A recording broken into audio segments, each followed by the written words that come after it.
Okay, today we're going to be talking about the ceramic bonding protocol for crowns, mostly ceramic crowns here that we're going to be bonding. I'm Scott Cairns. The reason I want a well-trained group of dental assistants, and that's what this point of this program is to help train dental assistants, is that four-handed dentistry is better experience for both the patient and the dentist than is two-handed dentistry, but only when the dental assistant is well trained and good at what they do. So this is an attempt to try to increase the level of training for the dental assistants and make sure that we're all on the same page and that we're all doing the same thing consistently so that we get good results.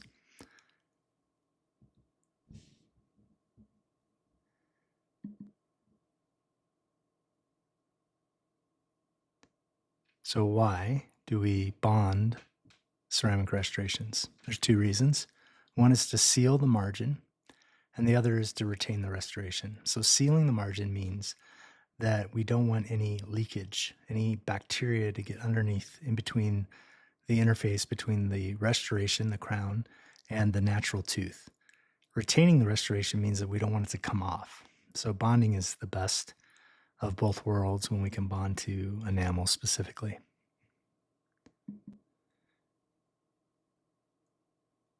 So the first step of cementing the restoration is making sure the restoration fits. And we do this through the process of something called a try-in. There are 5 steps to a try-in, and they go in order. First step is to check the contacts. Until the contacts are in the right place, it's no sense moving on to the next step because you won't be able to check them. Second is margins. Do they fit? Are they sealed? Occlusion, is the bite right? Finally, color and aesthetics. Does it look good in the mouth? Does it match?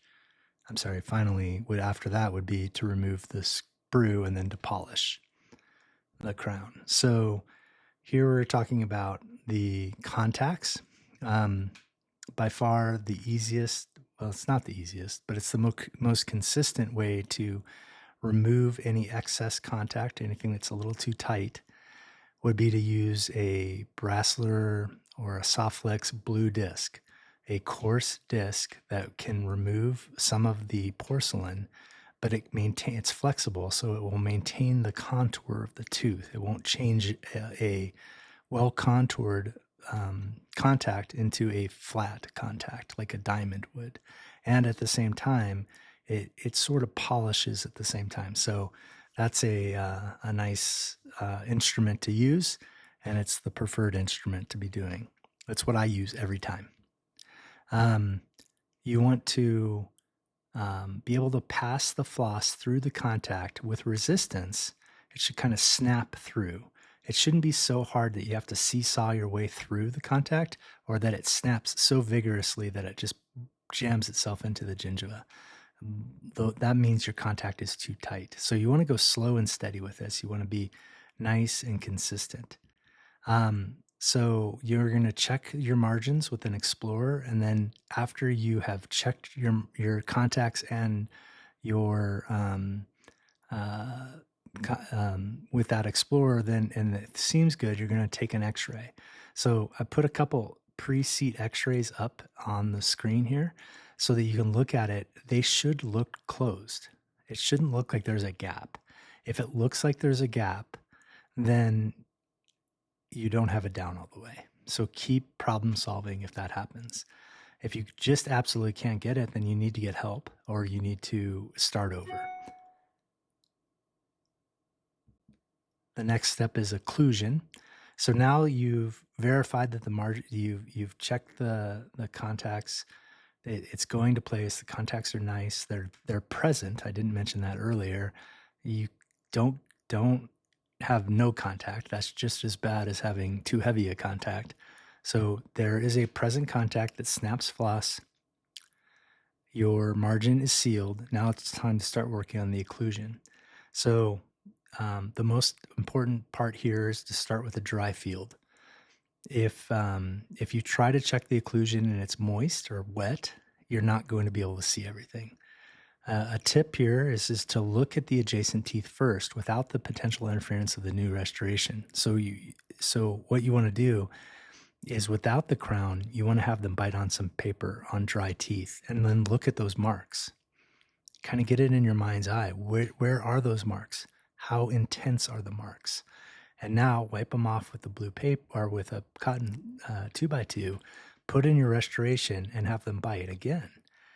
Does it look the same or is it lighter? Almost always it's going to be lighter because you haven't cemented this yet, so you can still be checking and erase the mark, all of them, until you're getting the same intensity that you were before. The dark color paper is the paper that's used, so usually it's blue, but it depends on the office. It could be black or dark green. Dark color paper to check maximum intercuspal position. That's just the natural bite, like where you bite together and all your teeth touch. You want to remove all the marks on the if the other teeth are weaker than the original test bite. And you want to continue to remove marks on your crown until the other teeth are looking good again. And then when you think you have it, you want to ask the patient, what do you think? Say, how does that feel to you? And they're always going to say, oh, I'm kind of numb, or most of the time they're going to say that. And that's okay. But you want to just say, well, I understand you're kind of numb, but does it feel like your other teeth still touch? And then you want to do one more check, have them sit upright with the crown in, have them bite it again and see if it's changed. If it still feels good and it still looks good to you, then you're done with checking the occlusion. The next step is the color. Pardon me. Does the shade blend into the mouth? Is it appropriate? It may be that the patient asks for something that's whiter that doesn't blend in. That's fine. But if they're wanting it just to kind of blend, then for sure make sure it does. You want to look at the shape of the tooth. Is it aesthetic? Is it too bulky? Are the contours weird? Does it not look like a tooth? Does the biting surface, the occlusal table, is it similar to the other teeth? And then are the embrasures ideal? Finally, you want to remove the sprue. So you want to do that with a diamond or a grinding stone. Polish the occlusion with the dialite points first. Okay, so those are the blue and the gray and the pink. And then polish the smooth surface with a coarse rubber wheel, followed by the die sheen fine finishing points or paste with the Robinson brush. You want to rinse it, take a cotton buff wheel for a high shine, and now you're ready for cementation. So there are some steps here for preparation of the restoration. You have to do this, okay? So the first step is the porcelain etch for 20 seconds, and then to rinse that after the 20 seconds for 30 seconds. So steady stream of water, you just have to keep it going. That's going to get rid of all the salts that occur during the etching process of the porcelain. Next, you're going to silanate for 60 seconds. So basically just soak it, fill it up with the silane, and then just set it aside and let it sit like that. This is a critical step. Now, Scotch Bond Universal says it has silane in it. It is not as strong as silanating it separately. And if you want the bond to stick to the restoration, you need to silanate. So that's an absolute. Then after that, you want to air dry it, spend 60 seconds, air dry it, and then coat it with the Scotch Bond Universal. Don't cure, but air dry it again. And then cover the restoration with cotton or something to stop light from initiating the bonding agent. The uncured Scotch Bond will initiate the cement bond to start doing a self-cure. So you don't want to eliminate that process by light curing it yet. Next, you're going to isolate the tooth. So iso-dry or cotton is fine. Preparation of the tooth. So you've got the tooth, it's all ready for you to go. What you're going to do is you're going to do a quick etch and then rinse that off. So for me, I kind of do a full etch just to kind of get everything off, but I never do it for more than, probably 5 or 6 seconds. It's a quick etch. It just kind of rinses everything off. You can over etch dentin, so be very careful. But over etching doesn't really occur until probably 15 seconds. So, as long as you're in that 5 to 10 range, you're fine. Air dry that, and now you're going to re-wet it with a desensitizer. Microprime G is what we use in our offices, but Gluma is the same similar thing. You can use that, and then you'll air dry the tooth again. And then you put on 2 coats of Scotch Bonnet Universal. So it should take you, I dip it in once, I go around, that takes about 10 seconds. I take my brush, I go and I dip it in again, and I do it again. So total of 20 seconds of application of the bonding agent to the tooth, air dry that, and now you're going to turn and load or if you have if you're not by yourself, you can have somebody else do this. But if you are by yourself, you're going to make sure the patient doesn't close and that you have cotton in the area so that it's not going to get wet.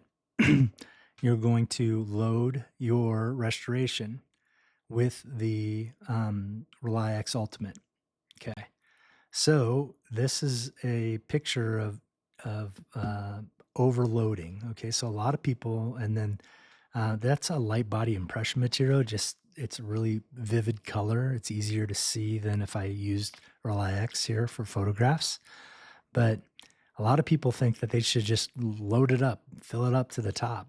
If you do that, you'll get a ton of excess cement pushed out around the restoration, which is a bear and unnecessary to clean up. Okay, so you want to use less. All you have to do is coat it. So the third picture, if you're going from the top 2, now you're on the second row, that third picture is just a little bit of the material.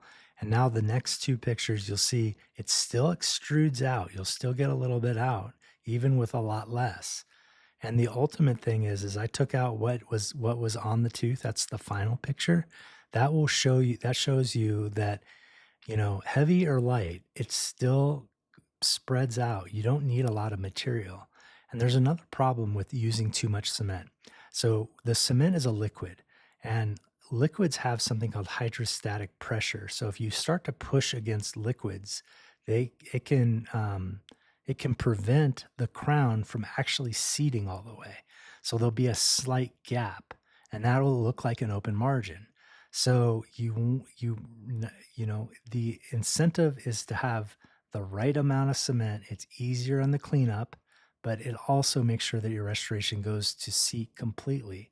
If your prep has any parallel walls on it, the more hydrostatic pressure you're going to have. So you'll have less cement that you're going to need. So the more tapered, then you can get away potentially with using excess cement, but it still puts you in a situation where you have to do a ton of cleanup that is unnecessary, and to me, a sign of a failure. That means you're not doing it right. Okay, so if you have to clean up a lot of cement, you ever get cement stuck in there, you use too much. Okay, moving on to the next step. So there are a couple different thoughts here with placing the restoration. You want to push hard, and you want to after you have it in place, you kind of want to give it almost like a little twist. It's not going to twist. The crown prep won't let you.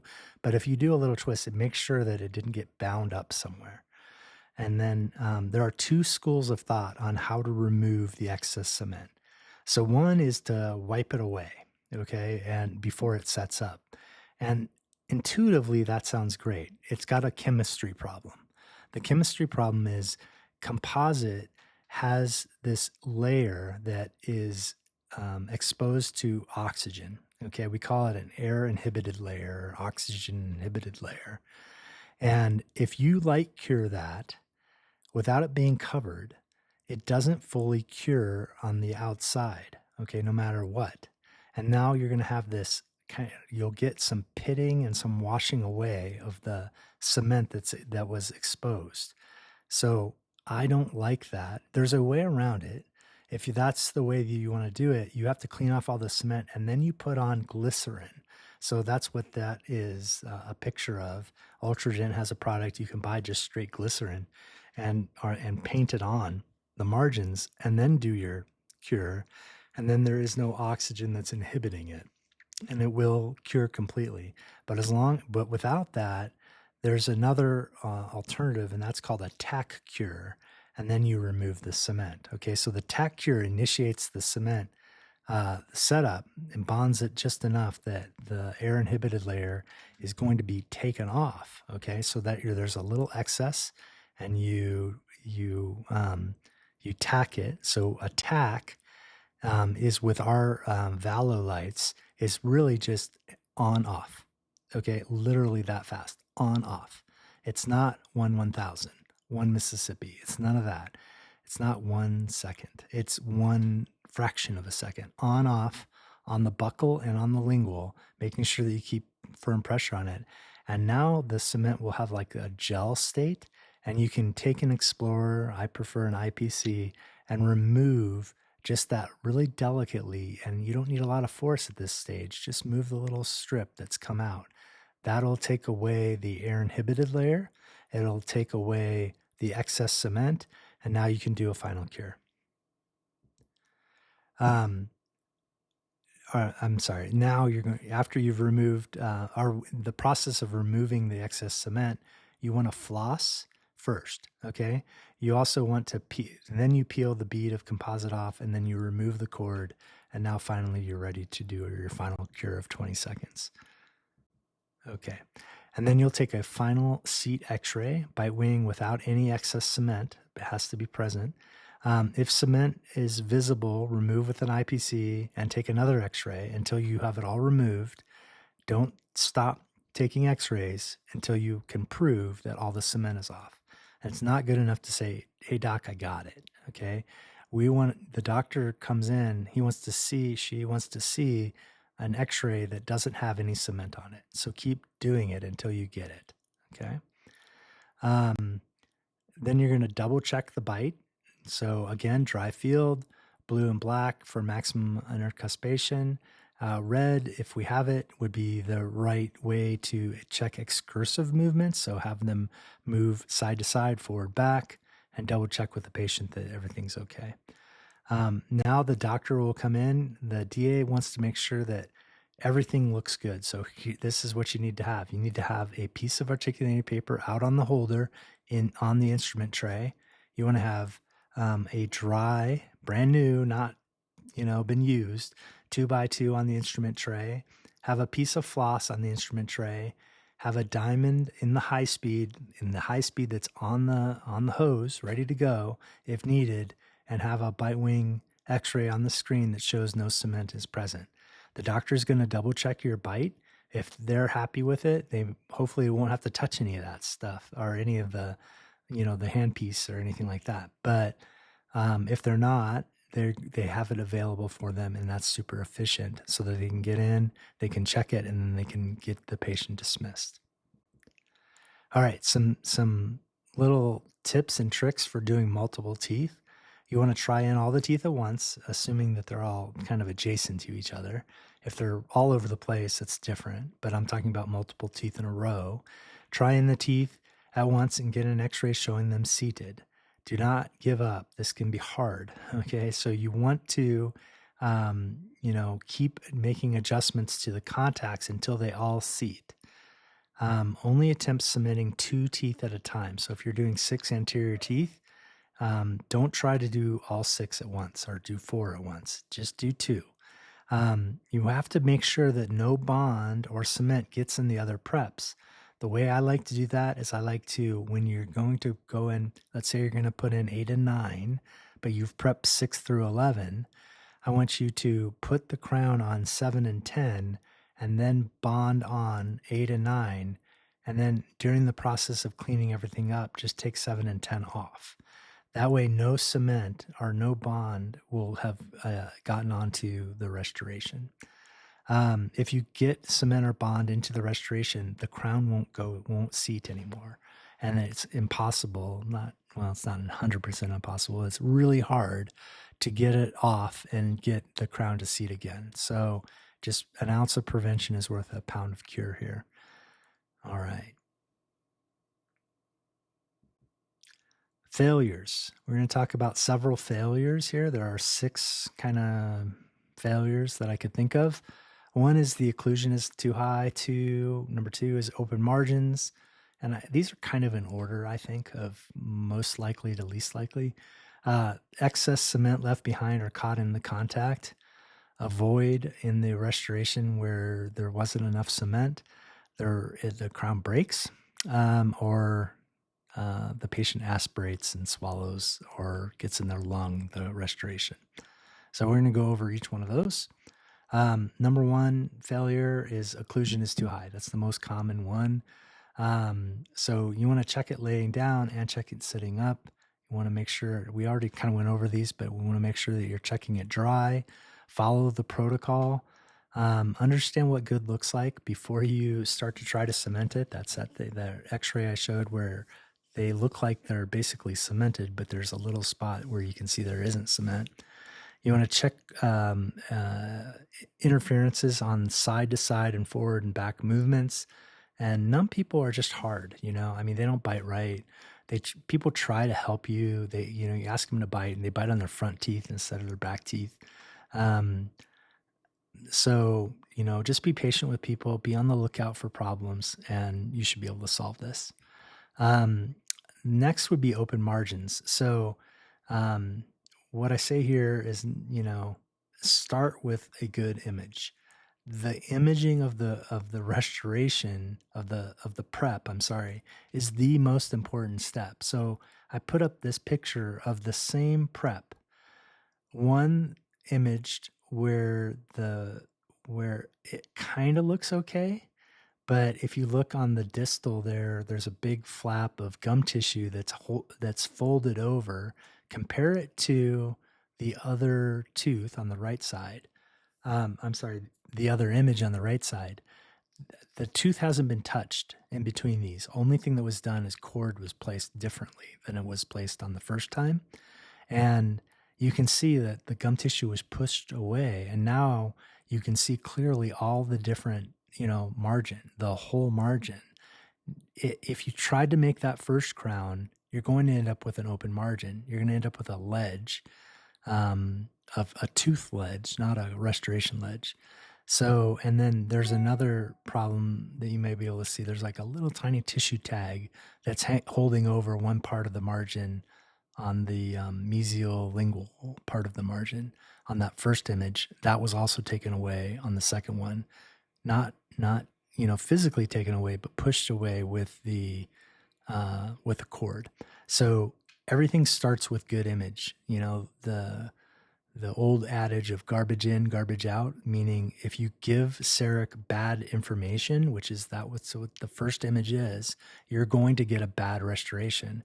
If you give them good information, you're going to get good restoration. So the smoother the walls, the easier it is for the crown to seat. So the dentist should polish their preps. I know the assistants don't do that, but the dentist should be doing that. Overly parallel or really tall axial walls will increase the likelihood of hydrostatic pressure. I touched on that a minute ago. Sometimes you can't help it, but if I have to leave a prep really tall, I put more taper into it. I round it out a little bit more. Tight contacts will cause open margins, and then attempting to bond before you have verified seating. I'd say that happens a lot, where they think it's good enough and it's not down all the way, but they go forward and they're wondering why the margin is open when it's now it has cement in it. It didn't solve the problem. And then just too much cement. Okay. So excess cement left behind or caught in the contact, that probably meant you used too much. You could tack too long. So you could do you either can't turn it off, or you don't take it away, or you forget, you zone out, and you go 1,000, 2, 1,000.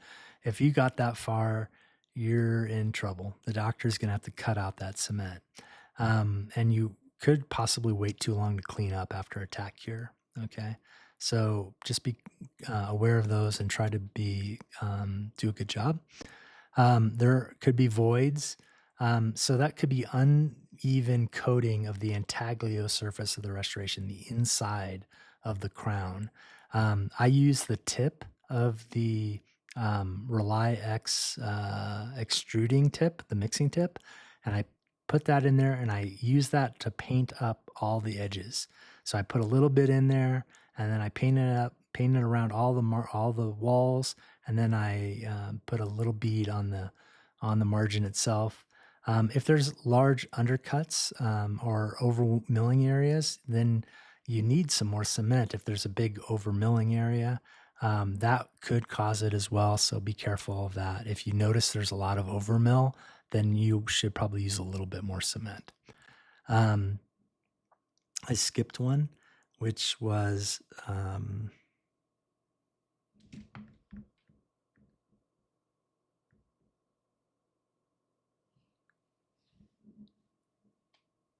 I'm not going to be able to tell you that. All right, so aspiration. Aspirations are if you drop the crown and the patient swallows it or it goes down their throat. So the point there is you have to tell the doctor if that happens. Please, please, please. All right, and